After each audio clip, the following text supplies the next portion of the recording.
Here's Dr. Scott Schachter from the Ocular Service Academy with your industry spotlight.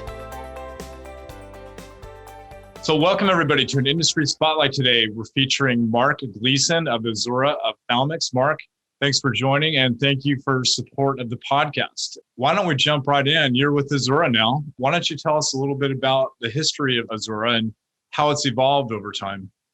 Yeah, thanks, Scott. And thanks for the opportunity to share the Azura Ophthalmic story. Azura was founded in 2014. We're an Israeli-based company, and we're focused on developing a whole new class of compounds, really centered around the use of keratolytics to treat lid margin and associated ocular surface diseases. The company originally started as looking to develop a medical device for the treatment of meibomian gland dysfunction, but the founders spent a fair bit of time understanding the disease pathology, monitoring and evaluating patients, and realized that there's an opportunity to actually develop a pharmacological agent to treat meibomian gland dysfunction. And it's really centered around the fact and the knowledge that this hyperkeratotic process in the meibomian glands is a major contributor to meibomian gland dysfunction. And so the company embarked on the development of its lead compound, which is Azura MD001, a pharmacological agent for meibomian gland dysfunction. Very good. And now you're currently in phase 2, and this is being conducted in Australia. We can't help but notice your accent, so clearly you're Australian, but tell me a little bit about the features of the Australian regulatory environment. What influenced your decision to conduct your first medical clinical trials in Australia? It's a unique environment down here. One of the founders through another company had previously done some early stage clinical work in Australia in a glaucoma setting and had a very positive result for it. Essentially, the Australian regulatory environment has two pathways for investigational new drugs. One that is very similar to the US FDA's IND, and the other which is called the clinical trial notification process. Basically, it's a process and it's really suited to early stage development. And as our lead compound is a reformulation of a dermatological agent, it fits very well in that environment. But essentially, it's a process where you conduct non-GLP tox, GMP level manufacturing, and you work with a particular principal investigator. And it's through that principal investigator and the local IRB ethics committee that you get approval to do the study. And then you actually just notify the Therapeutic Goods Administration, which is Australia's equivalent to the FDA. And that's where the concept of clinical trial notification occurs. So the regulatory agency doesn't necessarily review the protocol. They delegate that responsibility to the local IRB ethics committee and so forth. So it allows you to get into the clinic very quickly. And for a small startup, really understanding whether your drug actually works.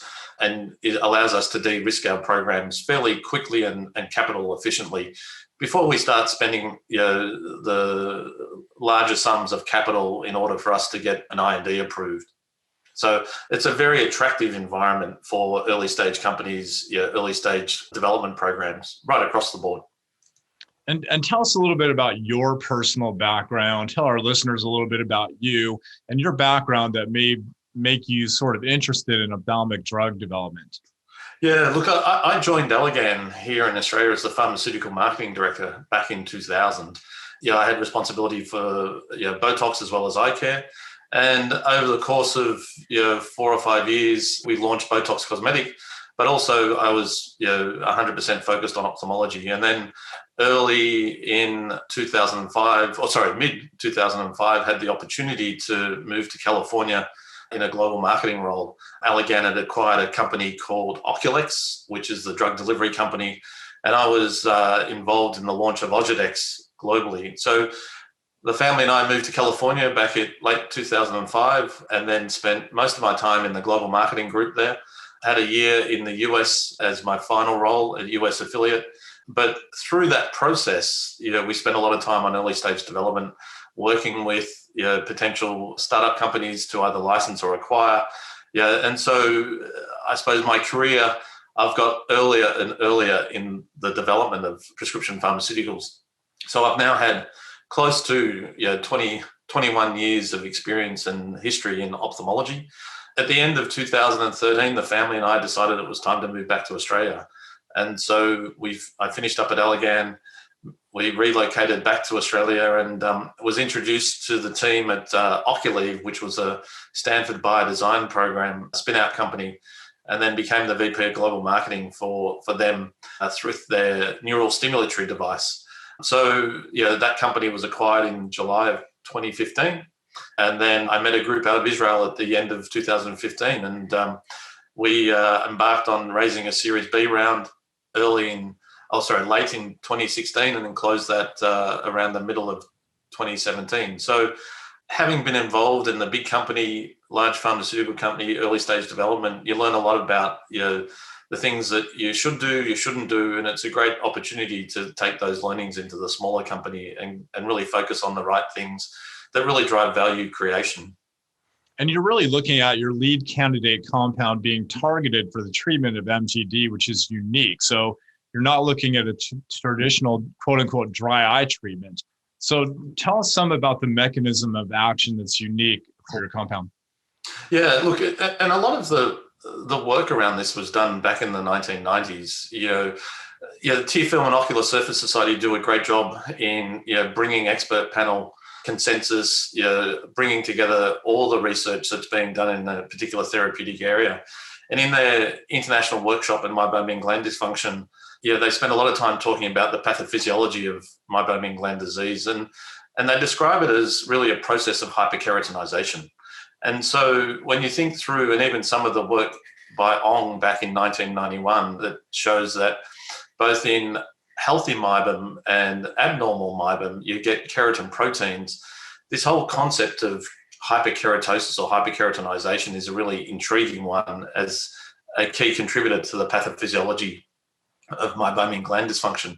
And so the founders of the company thought, well, if there's any similarities between, say, meibomian glands and sebaceous glands, maybe there's a link where we use keratolytics in other skin conditions. So they identified selenium sulfide, which is approved as a medicated shampoo, 2.5% prescription medicated shampoo for seborrheic dermatitis.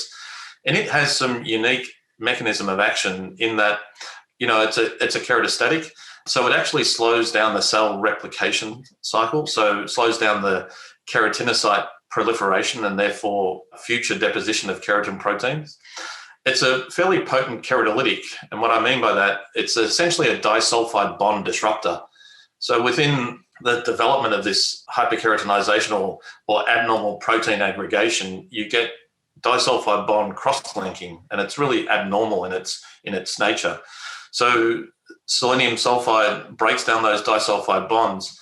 But one of the other intriguing parts of this, and it's one of the observations seen in a lot of the clinical data used for seborrheic dermatitis, patients complain when they use the medicated shampoo of an oily scalp. And so whether this concept of lipogenesis actually has an effect on our clinical results in meibomian gland dysfunction. So there are essentially three different levels of mechanism of action of selenium disulfide that may have some application in addressing this whole hyperkeratosis or hyperkeratinization process in meibomian gland dysfunction.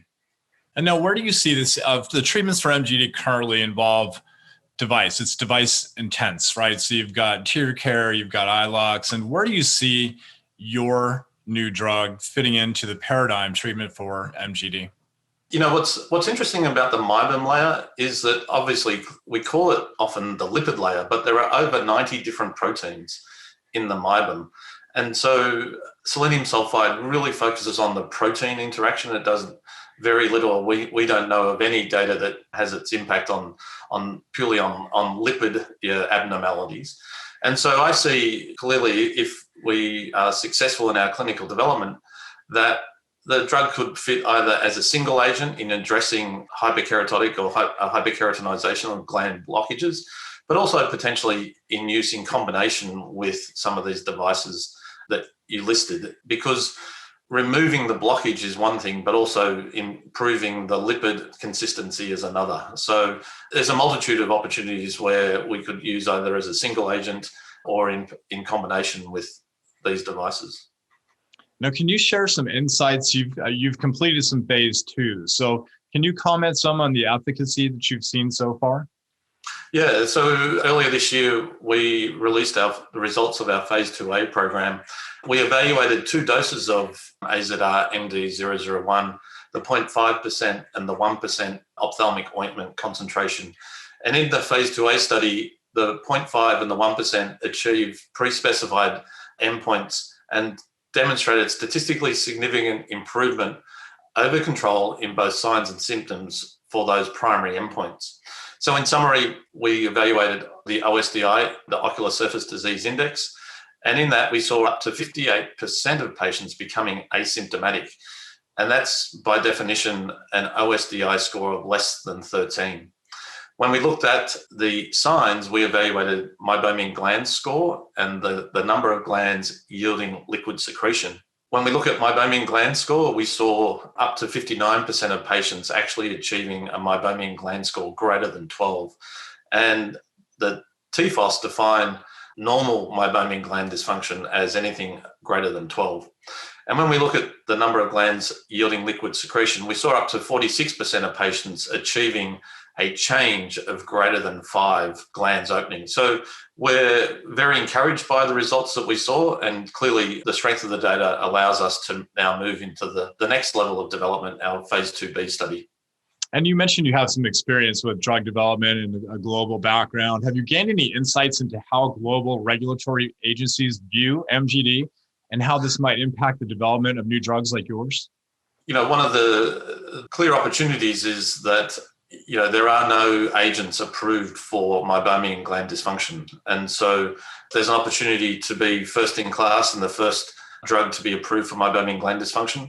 From historical experience in Europe, Australia, Canada, and so forth, they require 6 months worth of clinical data. And so our plan is to extend our phase 2B3 program out to a 6-month study with a 3-month interim analysis to support US regulatory filings. And so our goal is really to run a global program right from the outset so that we have and are able to generate data to support international filings. Pretty exciting stuff. And when do you expect to initiate phase 3? Our plan is to have an IND approved Q2 of 2022, and then initiate the US leg of our program in Q3 of 2022. And that's a pretty unique mechanism of action that you're talking about. Any other indications or conditions that might benefit from something like this? Yeah, one of the things that we're keen to explore is also the role of a keratolytic in the management of contact lens discomfort, for example. We know that contact lenses are a key contributor to meibomian gland dysfunction, but also the role of the tear film is critical in ensuring patients have quality of vision with contact lenses, but also what role does a contact lens play in producing a hyperkeratotic process on the eyelids as well as influence on the meibomian gland dysfunction. So that's one area where we know is a potential opportunity to increase really the type of patient that could see a benefit with a keratolytic approach to the lid margin. Very good. How can our listeners find out more or keep tabs on what Azura Ophthalmics is up to? Yeah, the obvious place is our website where we share press releases and updates regularly, and I suppose stay tuned to key scientific meetings as we progress and share the clinical data. Very good. And what is your website? It is www.azuraophthalmics.com. Very good. I'll also plug OIS, the OIS meeting. You presented that? Yes, we've presented at the OIS meeting, and we're also presenting at the upcoming Accelerator meeting at ASCRS, where some of the data that I've just shared with you will be presented. Excellent. Marc Gleeson of Azura, thank you so much, and I wish you all the best success with your drug development. Thanks, Scott, and thanks to the efforts that you're putting to continuing to drive the understanding of dry eye disease and meibomian gland dysfunction. Pleasure, truly. Thank you, Marc. This has been your Industry Spotlight with Dr. Scott Schachter. Thanks for listening. You can find us online at www.ocularsurfaceacademy.com, all major podcast platforms, and YouTube.